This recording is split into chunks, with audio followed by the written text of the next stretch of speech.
Baiklah, pertama sekali saya ucapkan puji dan syukur di mana atas berkat Tuhan Yang Maha Esa, kita, saya, Pak Wery dan kawan-kawan sekalian yang mungkin menonton video ini masih diberkati hingga saat ini sehingga masih dapat melaksanakan aktivitasnya dengan baik-baik saja. Yang kedua, saya ucapkan terima kasih kepada Pak Wery karena telah memberikan saya kesempatan untuk menjelaskan materi minggu lalu. Yang ketiga, saya akan memperkenalkan diri saya.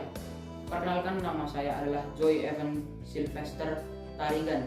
Saya berasal dari kelas 12 IPA 2. Adapun materi yang akan saya bawakan adalah majas dalam novel dan pencitraan. Majas dalam novel dibagi menjadi 4 bagian. Yang pertama adalah perbandingan. Perbandingan juga dibagi menjadi 4 bagian. Yang pertama adalah personifikasi. Personifikasi merupakan majas yang menyatakan benda mati seolah-olah hidup atau seolah-olah bisa beraktivitas seperti manusia. Contohnya ialah bulan tersipu malu melihat senyummu. Bulan tersipu malu melihat senyummu. Itu merupakan contoh dari majas personifikasi.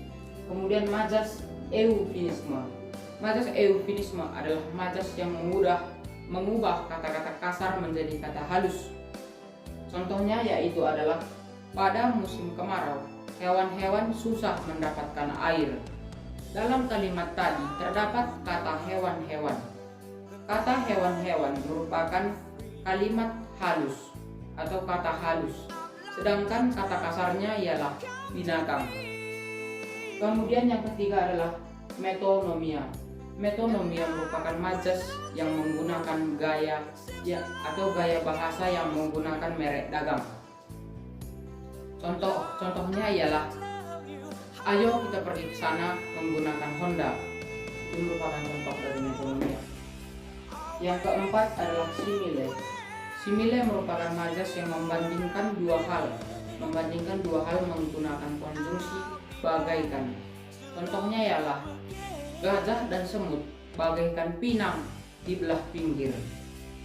Kemudian yang kedua adalah sindiran.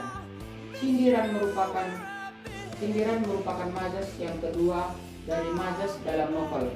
Sindiran dapat dibagi menjadi 3 majas, yaitu ironi, sinisme, dan sarkasme. Ironi merupakan majas yang menyatakan atau menyampaikan sesuatu namun berbalik dengan kebenarannya.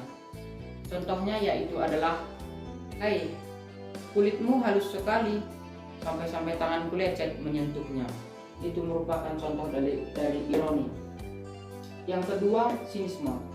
Sinisme merupakan majas atau sindiran atau majas yang menggunakan sindiran secara halus. Contohnya yaitu adalah, "Hei, rambutmu bau sekali, seperti tidak pernah mandi dalam 1 tahun." Itu merupakan contoh dari sinisme, menyindir secara halus. Kemudian sarkasme. Sarkasme merupakan majas yang menyindir secara kasar. Contohnya yaitu adalah, "Dia adalah sampah masyarakat." Itu merupakan contoh dari sarkasme, menyindir secara kasar. Kemudian majas dalam novel yang ketiga adalah pertentangan. Dalam majas pertentangan dibagi menjadi 3 majas, yaitu hiperbola, litotes, dan antitesis. Hiperbola merupakan majas yang melebih-lebihkan atau majas yang melebih-lebihkan sesuatu hingga tidak dapat diterima akal. Contohnya yaitu adalah, "Hei, suaramu bernyanyi keras sekali sampai gendang telingaku pecah." Itu merupakan contoh majas hiperbola atau melebih-lebihkan sesuatu hal. Yang kedua adalah litotes. Litotes merupakan majas keberbalikan dari hiperbola. Litotes merupakan majas keberbalikan dari hiperbola. Kalau hiperbola melebih-lebihkan, litotes mengurang-urangkan atau merendah-rendahkan. Contohnya yaitu adalah, "Hei, pulang sekolah nanti kita pulang bareng ya menggunakan Honda tua milikku. Namun kenyataannya Honda tua yang dia bilang merupakan Honda keluaran terbaru yang harganya fantastis. Itu merupakan contoh dari hipotesis. Kemudian antitesis. Antitesis merupakan majas yang menggunakan dua kalimat yang berlawanan artinya. Contohnya yaitu adalah tinggi rendahnya manusia dipengaruhi oleh keadaan orang tuanya atau dipengaruhi oleh faktor genetik kedua orang tuanya. Tinggi rendahnya. Kata tinggi rendahnya merupakan dua kalimat yang artinya bertentangan. Kemudian majas dalam novel yang keempat adalah penegasan. Majas penegasan dibagi menjadi dua, yaitu pleonasme dan repetisi. Yang pertama adalah pleonasme. Majas pleonasme merupakan majas yang mengulang atau majas yang menggunakan dua kalimat yang bermakna sama, sehingga terkesan tidak efektif. Namun hal tersebut dilakukan karena untuk menegaskan sesuatu hal. Contohnya yaitu seperti, hei, ayo mundur ke belakang. Hei, kamu mundur ke belakang. Mundur ke belakang. Kalau udah dibilang mundur, ya tentu sudah pasti artinya ke belakang. Itu merupakan contoh pleonasme. Kemudian repetisi. Repetisi merupakan majas yang mengulang-ulang satu kalimat. Dalam satu paragraf, satu kalimat pasti akan diulang-ulang terus. Contohnya seperti yang ada di buku catatan saya, yaitu adalah di tempat ini dia bertemu denganku. Kemudian di tempat ini pula kami berkenalan. Di tempat ini pula kami jadian, di tempat ini pula dia meninggalkan aku. Itu merupakan contoh dari repetisi atau majas mengulangi satu kalimat sebanyak lebih dari 3 kali. Kemudian itulah tadi majas dalam novel terbagi menjadi 4 yang telah saya jelaskan tadi. Setelah majas dalam novel, kemudian kita masuk ke pencitraan. Dalam pencitraan terbagi menjadi 7 jenis. Pencitraan terbagi menjadi 7 jenis, yaitu pertama adalah citraan penglihatan. Citraan penglihatan merupakan citraan yang disebabkan oleh kedua mata atau organ penglihatan. Ya, contohnya seperti, hei, kemarin aku melihatmu memperbaiki kereta di simpang jalan mau ke rumahku. Kemarin aku melihatmu memperbaiki kereta. Memperbaiki kereta itu merupakan contoh citraan penglihatan atau menggunakan kedua mata. Kemudian citraan pendengaran. Citraan pendengaran merupakan citraan yang ditimbulkan atau disebabkan oleh indera pendengar atau kuping. Contohnya, bunyi bom itu terdengar sangat keras. Bunyi bom itu terdengar sangat keras. Sangat keras merupakan citraan pendengaran yang didengarkan oleh indera pendengar atau kuping. Kemudian citra perabaan. Citra perabaan adalah citra yang disebabkan oleh indera peraba atau indera perangsang seperti kulit.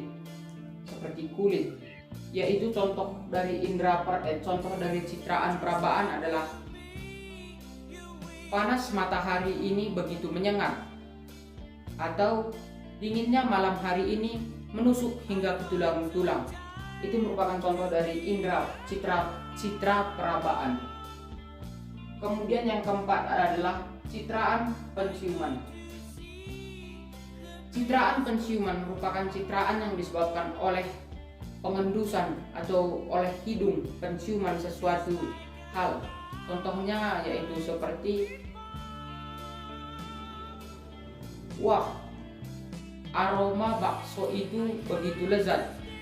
Aroma bakso itu begitu lezat. Itu merupakan citraan penciuman. Kemudian citraan pencecapan. Citraan pencecapan adalah citraan yang disebabkan oleh lidah atau perasa. Contohnya yaitu adalah rasa bubur ini begitu manis sehingga aku enak untuk memakannya. Rasa bubur ini begitu manis. Itu merupakan citraan pencecapan. Rasa buburnya begitu manis. Kemudian citraan gerak. Citraan gerak merupakan citraan yang disebabkan baik oleh benda mati ataupun benda hidup yang bergerak. Contohnya seperti daun-daun kering itu berterbangan ditiup angin. Daun-daun kering berterbangan ditiup angin. Daun kering berterbangan ditiup angin. Berarti di situ terdapat citraan gerak. Daun-daun kering bergerak ditiup angin. Itu merupakan contoh dari citraan gerak. Kemudian yang terakhir adalah citraan pemikiran. Citraan pemikiran. Citraan pemikiran merupakan citraan yang berasal dari sebuah pemikiran seseorang dan membuat kita berpikir untuk menyelesaikannya atau kita diajak untuk berpikir. Contohnya yaitu seperti yang ada di buku, cacing-cacing itu bersedih karena tinggal di bawah tanah berlapis baja. Kita diajak untuk berpikir apa makna dari dalam kalimat tersebut. Dari dalam kalimat yang mengatakan cacing-cacing bersedih tinggal di bawah tanah berlapis baja. Itu merupakan contoh dari citraan pemikiran. Setelah itu, pencitraan hanya terdiri dari 7 jenis. Ketujuh jenisnya tadi sudah saya jelaskan. Kemungkinan ada citraan yang lain, mungkin bisa diberi masukan. Mungkin sampai di situ materi yang akan saya jelaskan pada hari ini. Mungkin banyak kesalahan kata, tutur pengucapan, ataupun yang lainnya. Saya minta maaf. Karena pandemi saat ini, belajar mengajar masih sangat kurang sehingga masih tidak efektif. Jadi jika ada kesalahan kata, saya minta maaf sekali lagi. Sekian dan terima kasih.